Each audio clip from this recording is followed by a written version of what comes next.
We were just trying to, in the board meeting, we're trying to find out what defines us as Islamic Center of Southern California. Our forefathers, or those who built the Islamic Center in many years ago, and they imagined the issues at hand when you create a movement. And wisely, they drafted a mission statement. For any organization, you have to have a vision and then a mission statement.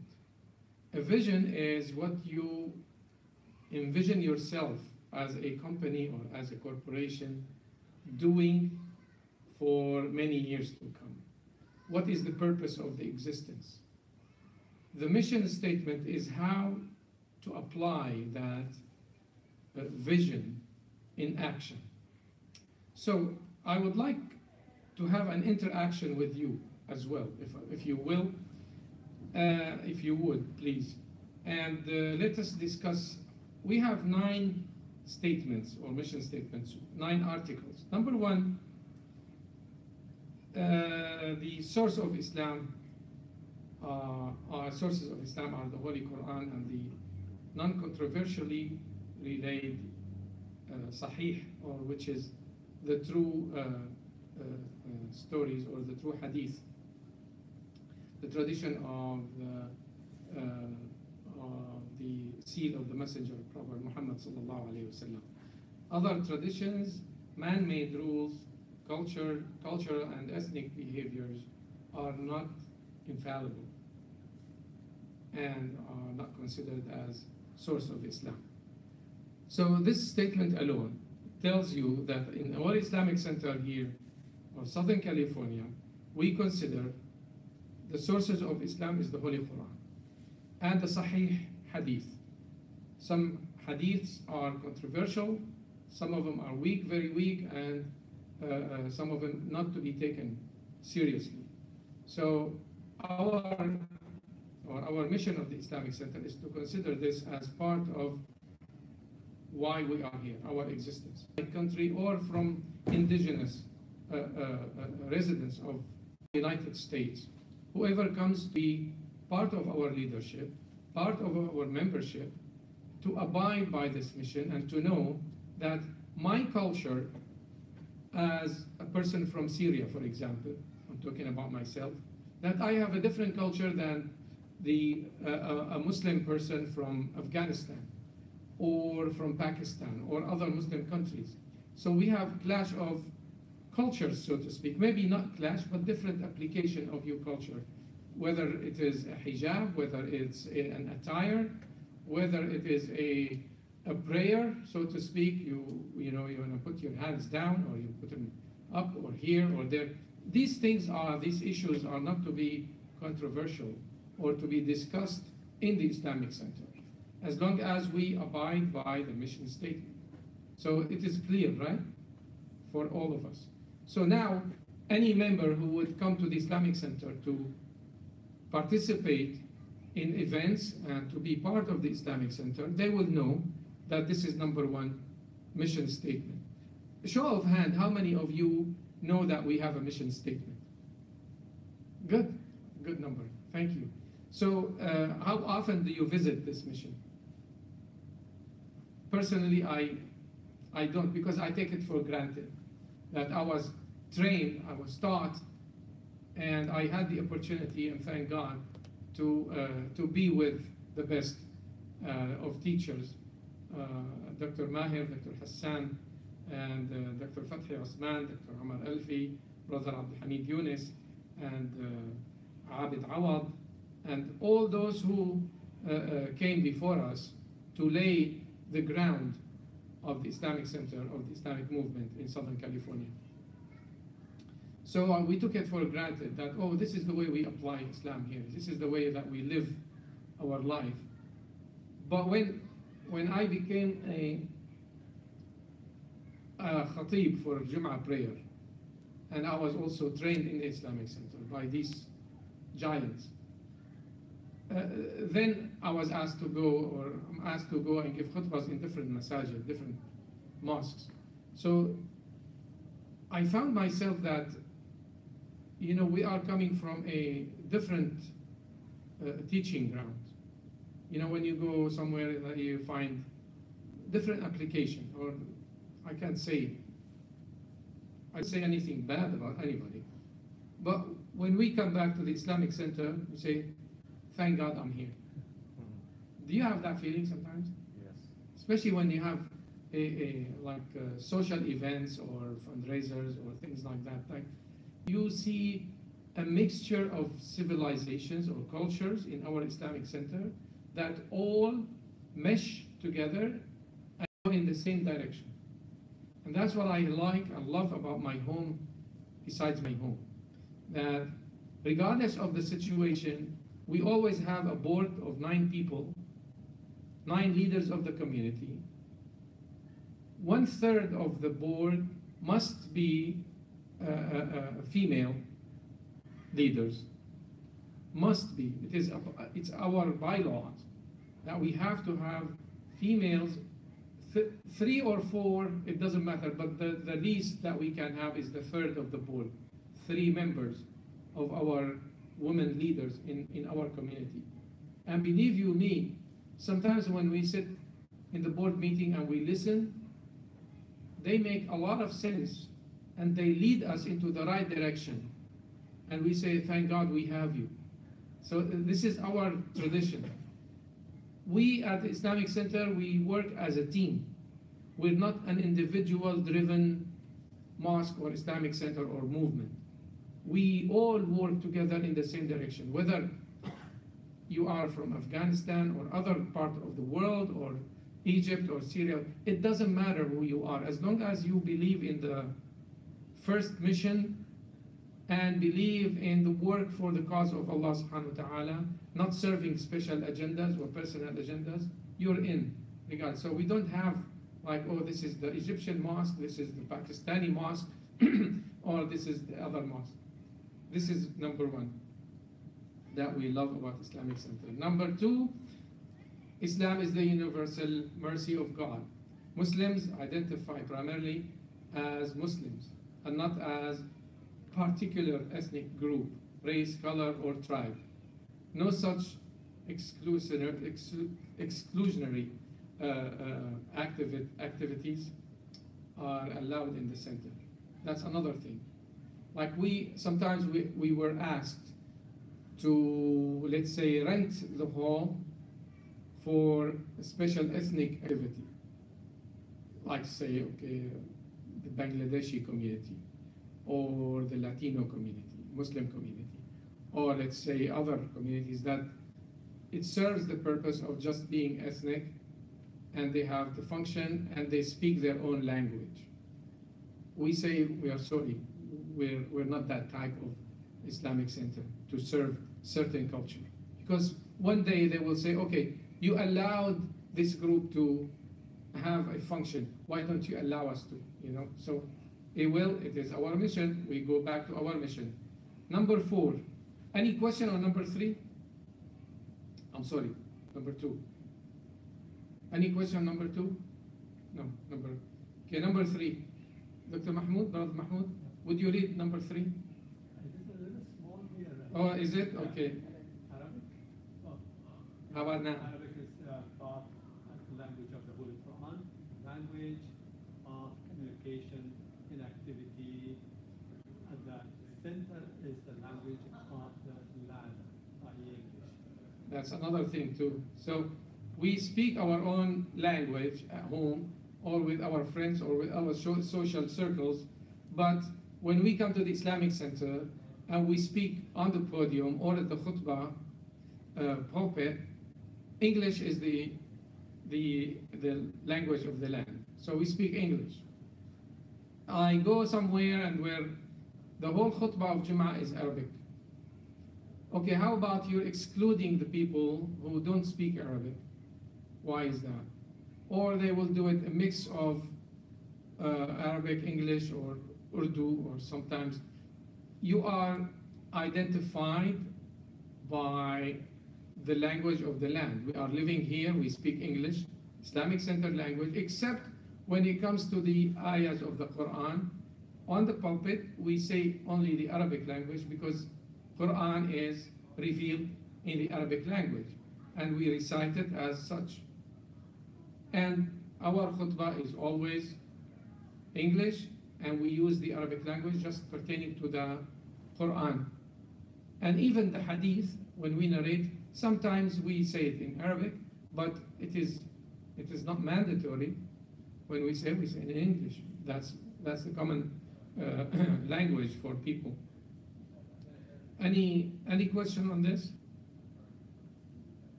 Okay, how about, yes? This is the problem in many mosques actually. Not here, I have experience in Europe. When I went there, the language is just the Turkish mosque, talking khutbah about giving khutbah in Turkish language.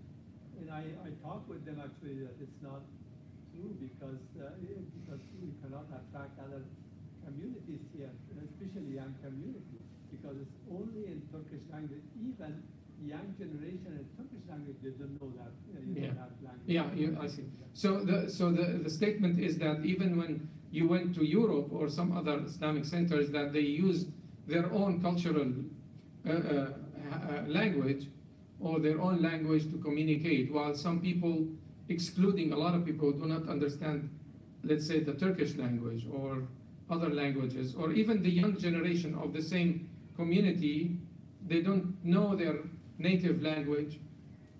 Yes? Even I don't want to go that far to Europe, actually. In Northern California, in our community, Islamic, from Afghanistan, the mosque, there are several mosques where they speak in Farsi language. And I heard some Afghanis, they don't go in that mosque during Friday prayer. They say we go to some other mosque which they talk in English because we know otherwise. Even here in North California, I said that some mosques, they give the khutbah in Persian language, and people don't go Friday because they don't understand what's going on. Yeah, you're right. That's turning a blind eye to the main thing, that you have to communicate with people, so speak the same language, right? Sayyidina Musa, when he went back to Egypt, he had the assistance of his brother Harun to just show him the area or the community to get communication with Pharaoh, because he had left for 10 years. Within 10 years, a lot of things changed. So to communicate with the people, وَمَا أَرْسَلْنَا بِرَسُولٍ إِلَّا بِلِسَانِ قَوْمِهِ. Allah subhanahu wa ta'ala said that we have not sent the messenger to his people unless speaking the same language. So how could they understand the message without understanding the language? Even if it's the best message that you're sending, if I speak in Arabic and people who do not understand, they'll be clueless, So we have to communicate. The communication is number one. So how could we communicate our services and our principles, our beliefs, if we speak a different language? Just because we have a chosen circle, that we cannot function that way in the Islamic Center. And this is the landmark of our Islamic Center. Yes? I'm not sure if it's appropriate. I just want to say that I really appreciate this particular principle, especially living in Los Angeles as a pluralistic city, and especially the fact that we are in Koreatown district, and then there's a little Bangladesh over there, so they don't actually use Korean language, or Muslims are a minority anyway. Yeah, so using English, I really, really appreciate it. Using the English language is really appreciated because we're living in a Koreatown, and Bangladeshi communities is here, and also other cultural and ethnic groups. And Indonesian is minority of the minority. Nobody speaks that language, so English is the best to communicate. All right. So we make it applied this mission in our function in the Islamic Center. Anybody wants to read number 4? Yes? Choosing a school of thought, method, is a matter of personal preference, not a policy of the center. Exactly. Choosing a school of thought or madhab is a matter of personal preference, not a policy of the center. Like, oh yeah, you are from Pakistan, then you are a Hanafi. Okay, some school of thought Hanafi. Or if Egyptian, you are Shafi'i. Or if you are from West Africa, Moroccan, or Maliki. And it doesn't make any sense for people who don't know or they're not as educated about the school of thoughts. And nobody is, because it's a huge subject. Or the Ja'fari Mazhab, or how do I know? Okay, and the other day, we had a young man delivering a khutbah, not here in the Islamic Center, somewhere, and he prayed in a different way that we all used to. And I asked him, it was great, so what? He said, oh, I am a Maliki, so this is the way I pray. I said, yeah, but people behind you, they don't know what Maliki is. They're uneducated about other school of thoughts. What we do is just, what's the norm or the people that they are used to in this community, we do it the same way. That's the majority of the people think that way, because you don't want to create a drift just because you're a Shafi'i or they take from the same source, which is the Sunnah of the Prophet ﷺ. Those scholars, may God be pleased with them, they interpreted the Sunnah and they made ijtihad. They studied and they came up with an alternative to the way of application. But it's not like, if you don't take this, you are not a Muslim. Or your salah behind you, I cannot pray behind you because you are a Shafi'i and I'm a Hanafi. You know, like a lot of people in Shafi'i Mazhab, when you say Bismillah ar-Rahman ar-Rahim, it's a must for Fatiha. Hanafi, it's okay not to say it, or you say it in your heart. So people say, oh, how come he didn't say Bismillah ar-Rahman ar-Rahim? Our salah is no. Or sometimes the Shafi'i, sometimes between the Fatiha and the small surah, they pause, because Fatiha is part of the salah in the Shafi'i Mazhab. Everyone has to say it. So the Imam, if he was a Shafi'i, then he will pause a little bit for people behind him to recite Fatiha. You know that? Okay, and the Hanafi thinks that the interruption of any continuity of the prayer, it nulls your salah. So that's why Hanafi doesn't pray behind the Shafi'i, because the Shafi'i will stop, and I, as a Hanafi, I cannot stop because my salah is not. That misunderstanding of the mazhab issues, and there is a lot of them, not only in the prayer, it's just with inheritance, or with dealing with people, or with commerce, or with giving zakat. They decided, they studied, and we go with the norm and what's easy to apply in our life. And that's why this mission statement came about, that we do not choose a madhab or a school of thought in the Islamic Center.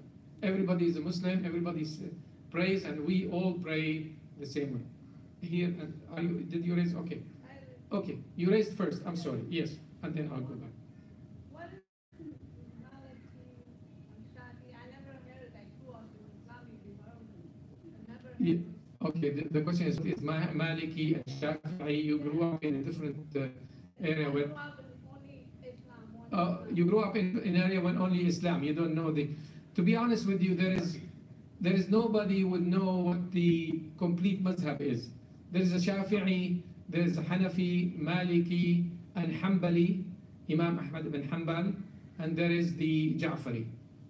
So these are scholars at the time they came up with ijtihad, with study of the Sunnah. And they thought this is the easier way to conduct our business, whether it's in the prayer or not. I'll give you an example. I'm not educated fully on all the madhabs, but I know that the Shafi'i cannot shake hand with a woman. Because if you shake hand with a woman, according to their interpretation, your wudu is null. You have to make wudu again. Or, for example, if the Hanafi, if you are on a state of wudu and you bleed from your hand or a cut, then you have a breaking of the wudu. Okay, so now people, Islam is Islam. I made wudu. This is what, unless it is really a complete violation of the status of my wudu or status of my salah, everything goes, right? So you have to be really educated about the issue in order for us to, yes, I'll go with you. Just so if you don't know anything about the mazhabs, the way you were raised or the way you were taught, this is the way your Islam will be. Yeah. Yes, that's it. That's why this article here. Yes. Okay, I like the story of the young man you talked about who did the salah, who Yeah. read the salah in a particular way. So, in your opinion, what do you think he could or he should have done differently? My opinion, he should have asked maybe what's the common, or the question is for those who didn't listen, that for that person who conducted the salah, what should he do differently, should have done differently for his prayer if he's not used to. In my opinion, we'll do, okay, what's the norm here? Do you put your hands up or you put your hands down? So we ask what the people are going to believe in or how they conduct their salah, then I'll do it the same way. Instead of me doing it my way and I will be a minority and people are uneducated on the subject, and they'll all the time to see what the common thing in the community that you're leading the prayer in. If, for example, if I go to a Shi'i madhab, because the Prophet ﷺ prayed like this and prayed like this, and so it doesn't have to stick to something and to make it, this is the way, my Islam is this way. If you don't do it that way, you are not you can't do that as an imam, okay? You have to be educated. Yes, I'll go later, but you raise your hand? Yes. Okay, the thing is, we say Muslim, we submit to ourselves to Allah. So here is the problem, you say Shia, Sunni, then Hanafa, Safa, those things is okay. But I read on the hadith is for the Surah Fatiha, you have to read Surah Fatiha and say like the Bukhari when you pray with the Imam. So how do I want to pray Surah Fatiha together the Imam? The question is that yeah. This application. Okay, the hadith in Sahih al-Bukhari that a person has to recite Surah al-Fatiha for his or her prayer to be counted. Well, I'm telling you as a little bit of have information about the subject that Fatiha, of course, it is very important. You cannot pray without having recitation of Surah al-Fatiha. But in the Hanafi madhab, that the Imam, if recites the Surah al-Fatiha, all the people behind him, they don't have to because it will fall into the Imam, the leader of the prayer. Again, this is a jurisprudent question. I will answer it later on when, one-on-one with you, inshallah. I don't want to open the subject for, I'm sorry. Yes, sir. No, behind you. Okay. And then I'll ask you. Dealing with the madhabs, a lot of people that convert to the faith, they have people tell them that they should find a madhab, and then others like Mufti Ming will say, no, it's okay, you don't need one. Yeah. And you can, like him, he studies all the schools. It's confusing. Yeah. So it's like when you convert to Islam, you're dealing with a lot of people who say, oh, you don't have to do this, you can't do this. And then other people say, oh, no, it's okay, you can do it. And you get lost in between, and you don't know what. It's a problem. I don't know what the answer is, but the answer is to come here. I mean, simply take it, because nobody will criticize you or tell you anything, because this is what we have here as a mission statement. All right, and then we get educated about the issue later, little by little. I see Mufti Ming had a good discussion on it. Alhamdulillah. Yeah, That's very good. Okay, brother. Yes, your question.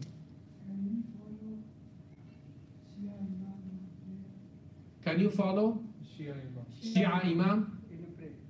It doesn't matter, Shi'i or Sunni. I don't see the difference. Shi'i is a madhab, and they believe in oneness of God. They believe in the Prophet Muhammad sallallahu alaihi wasallam.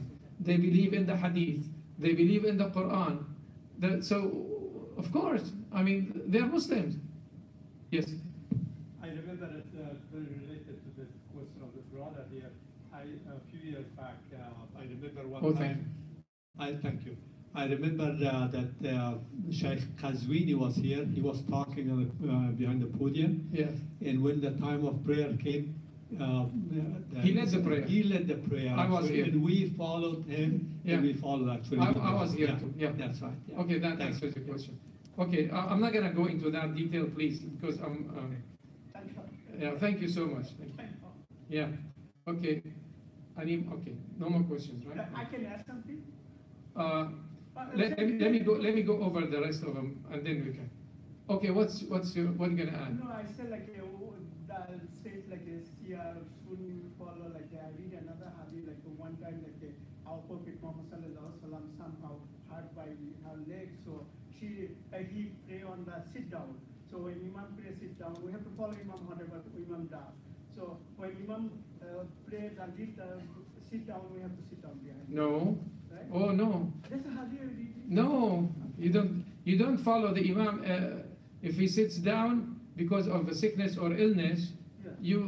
You are able to stand, then you stand. Okay. But You don't follow the. but I read Okay, that's why I need to talk to you later about it, inshallah. Yeah, I have a lot of Okay, you have a lot of questions. I don't have all the answers, but if I do, I will let you know, inshallah. Yeah, And if I don't, I tell you I don't know and I research it, I got it. Yeah. inshallah. Now, the affairs of Muslims should be handled through consultation or shura, discipline and organization. It's self-explanatory, right? Okay, we apply this in our Islamic Center. So if you have a chance to come and visit us in the board meeting, please do, because we hold the board meeting every third Sunday.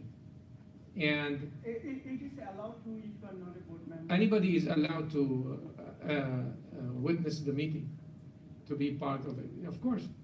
Except when we have a special discussion about issues and matters, then we ask the visitor to be, excused.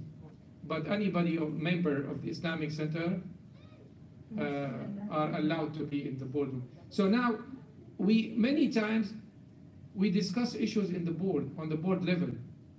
We have 9 people, and you cannot find 9 out of 9 agree always on a certain issue. You have different opinions. We have discussions in a very civilized manner. We do not fight. We do not argue endlessly. And we see what is voted upon, and we go with the majority of the vote, but we do not go out and say, well, we discussed this and I was against it, but they voted this way, but I don't agree with it. You cannot say that as a board member. You cannot. You just don't say anything. It says, okay, we discussed it and voted upon it, and this is the final results. Whether your personal opinion was against or with, we cannot share that, because this is not part of the main issue. The main issue is to accomplish something that is the majority of the people think it is that way. While if you go somewhere else where it is only a person that is deciding the matters, or when Ramadan is, or when Eid is, or what to do with the Taraweeh, or then it becomes chaos, Yes, Akhi Ali. To attend the meeting, you must be a full active voting member. Yes, full active voting member. Yes, thank you for correcting me. Yeah, to attend the board meeting, you have to be a full active voting member of the Islamic Center. Of course, he's not gonna come from the street and sit on the board. Okay, here we go. That's the very happy one. Men and women are equally encouraged to participate in the activities of the Islamic Center and equally responsible for their efforts. Isn't that wonderful?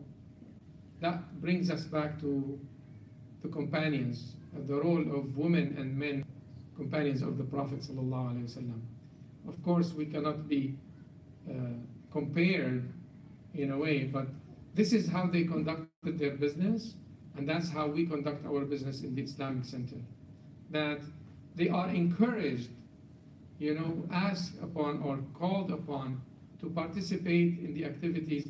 And believe me, most of the activities that were directed by our leaders, our women leaders, are so successful, so fruitful, so wonderfully done, that you just sometimes sit and wonder, why don't everybody sees this picture? You know, when you go somewhere else, they say, okay, sisters will do the dinner or whatever, and that's it. You know, they sit in the back, or that's degrading. You know, you're canceling half of the community, half of the society, just because there's nothing to base that opinion upon. So that's why, alhamdulillah, we have plenty of women leaders in our Islamic Center, and all the daughter organizations like Impact, New Horizon Schools, our Sunday School. Alhamdulillah, we have plenty of women leaders that participate, and they are so wonderfully put in that position that will lead us in the right direction. Alhamdulillah. Yes? Can a woman lead a prayer? Okay. Yes, she could. If ladies are all together and a woman can lead a prayer, one of them, yes. But your question is wider than that. And I am not equipped to answer you now. Neither the session is designated for that. And you know the answer. You don't know the answer? Okay. Maybe you don't, but I will share it with you later. Okay. Now, the center does not believe in segregation of the sexes to attain righteousness. Rather, righteousness is attained through modesty, decency, purity of heart, clarity of conscience, and the observance of the dictates of God and His apostle. Is that wonderful or what? Isn't that wonderful that when we have a lot of visitors, that they come from different directions, from different areas of the communities and the society. All we ask, even with our own sisters that come to the Islamic Center for a prayer or for Ramadan functions, all we ask is to be modest in your appearance. Men also have to be asked to be modest in their appearances. It's not only women. You know, if you come with shorts, we cannot ask you to. You can come as a visitor, but we prefer when you go to an event, t-shirt and jeans, they won't admit you, right? Or black tie events or something. Every society or community or events that they have a dress code. Our Islamic Center dress code is modesty, be modest. We don't say that you must put a burqa or hijab to be part of our visitors in the Islamic Center, but we ask you to be modest in your appearance. Men too are asked. We do not believe in the segregation. That's why when we have, is that Hiba? Yeah. Oh my goodness, wa alaikum salam. For those who don't know Hiba, Hiba was my patient when she was 1 day old, or 1 week old, right? And it's a long story, mashallah. Now Hiba is a young woman. I'm getting old. May Allah bless you, Hiba. I don't know. I named her, by the way. Oh, you Yeah, I named That's her. why you Hiba. remember. Yes, I love that. So, purity of the heart, the clarity of conscience, and the observance of the dictates of God and His apostle is the landmark, is the code for everybody, not only women or men. That's what we live by in the Islamic Center. And I would like for us all together to stick to that and not to harass people when they come in and tell them, you cannot come in because you don't have a hijab. Nobody has the authority to tell people that, you know. And alhamdulillah, we are all in one community and we are all on one page, mashallah. It's 1 o'clock, right? Yes. I will stop here, inshallah, but it is on our website, this mission statement, and I would like for us to revisit every now and then